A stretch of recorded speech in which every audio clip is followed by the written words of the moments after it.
Venu étudier aux États-Unis, il croise sa petite amie. Il se fait une petite amie. On va raconter cette histoire dans cette vidéo. Allons-y. Allez, salut à toi et bienvenue sur notre chaîne. Mon nom c'est Amani Serge. Je suis gérant de Amani Academy, notre entreprise. Et notre entreprise te forme à l'éducation financière, comment investir à la bourse. Et de là, tu pourras faire fructifier ton argent et enseigner cette même éducation financière à tes enfants pour la prospérité et l'abondance dans ta famille.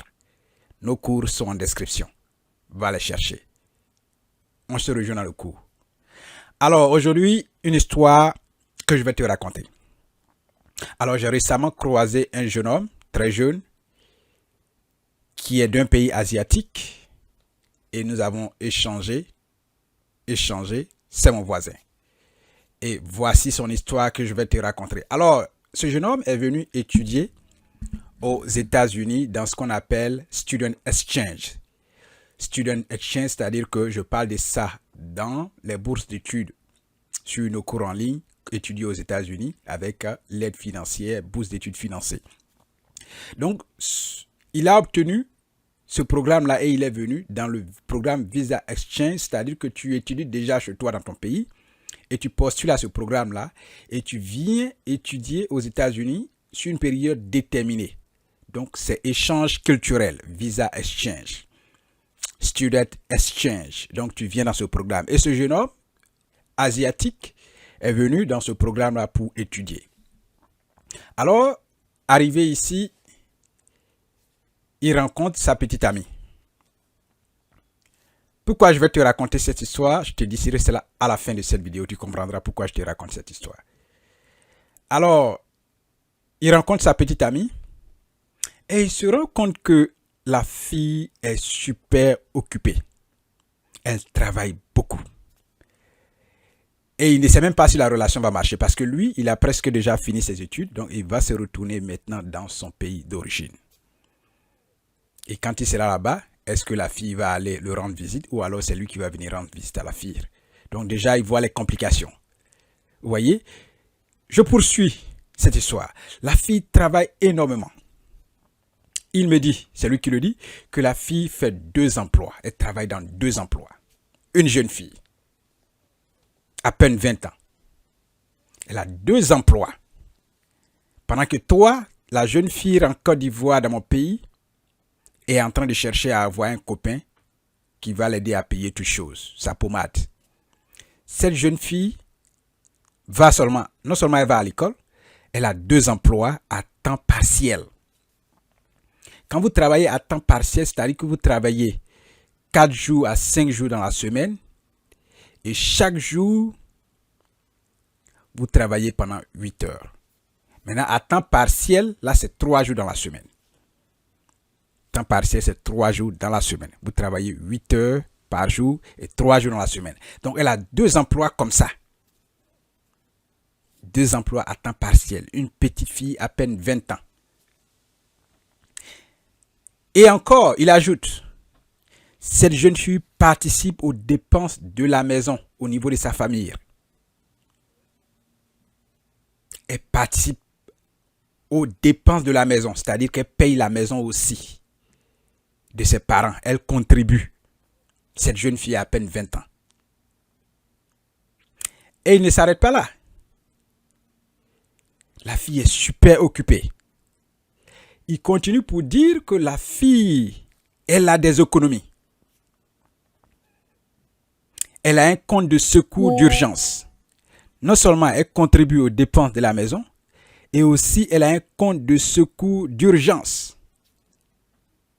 C'est-à-dire que si elle perd son emploi, ou bien 2 de ses emplois, elle ne mourra pas de faim le jour J ou le lendemain, parce qu'elle a un compte de secours d'urgence, elle pourra utiliser ce fonds-là pour subvenir à ses besoins avant que l'argent ne finisse. C'est ça le compte de secours d'urgence. C'est-à-dire qu'il y a des situations où vous ne vous attendez pas, qui sont des situations d'urgence, et l'argent qui est dans le compte de secours d'urgence est amené à pallier à ces situations auxquelles vous ne s'attendez pas, des situations graves.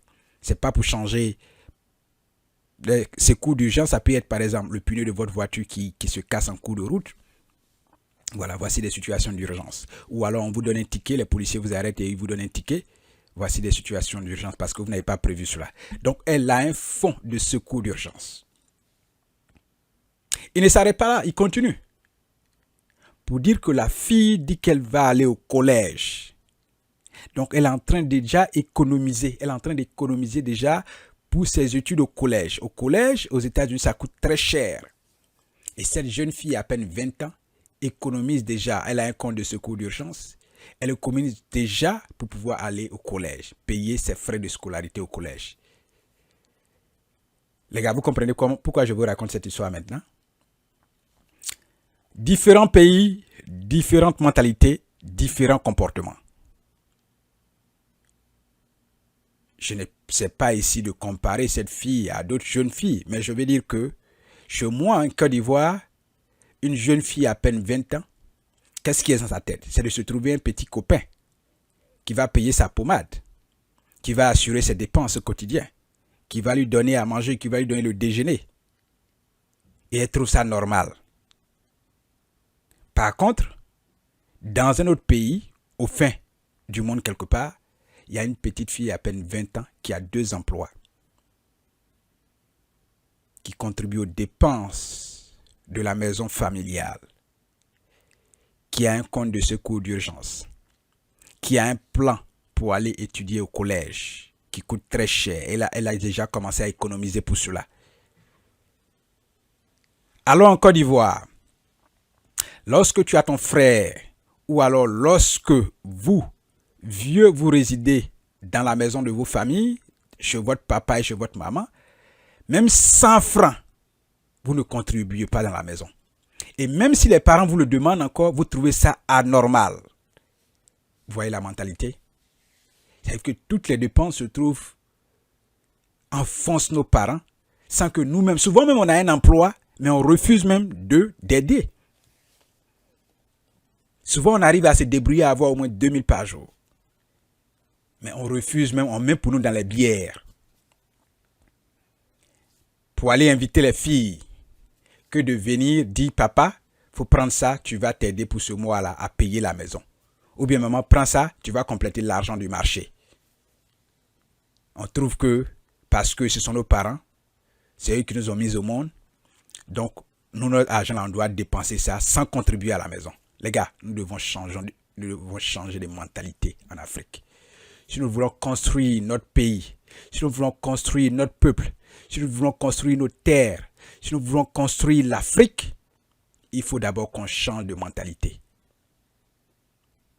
Il faut qu'on change de mentalité. Enlève la mentalité de paresse là en toi et mets-toi au travail. On ne peut rien obtenir sans travail. C'est la récompense du travail que tu auras fourni. C'est ça qui est la récompense qui te revient en retour. Aide ta famille. Même si tu gagnes 100 francs par mois, donne 25 francs pour aider. Pour contribuer à la maison. Jeune fille, trouve-toi un emploi. Ne compte pas sur un garçon pour venir t'habiller ou acheter de la nourriture, ton déjeuner pour toi. Tu as 2 pieds, tu as 2 bras. Qui a dit qu'on doit trouver un garçon pour venir faire nos dépenses? Qui a dit ça? Dans quel livre c'est écrit? Changer de mentalité. Que tu sois une jeune fille, un jeune garçon, arrête d'être paresseux et mets-toi au travail. Ailleurs, les gens n'ont pas 20 ans et ils ont 2 emplois. Ils contribuent à la maison. Ils se préparent, ils ont un plan dans leur vie personnelle pour aller étudier. Toi, qu'est-ce que tu attends? Quand ton père te dit de donner même 1000 francs pour compléter l'argent du marché, tu trouves ça anormal, tu trouves que c'est injuste et tu es gonflé. Tu vis chez ta soeur, chez ton père. Pour toi, ton argent là, c'est pour toi, donc tu ne dois pas contribuer. Et toutes les dépenses se trouvent dans la main de l'autre, pèsent sur l'autre. Alors que toi-même, si tu gagnes 2000 francs chaque mois, tu dois contribuer. C'est normal que tu contribues. Aider, c'est pas mauvais. Il faut aider.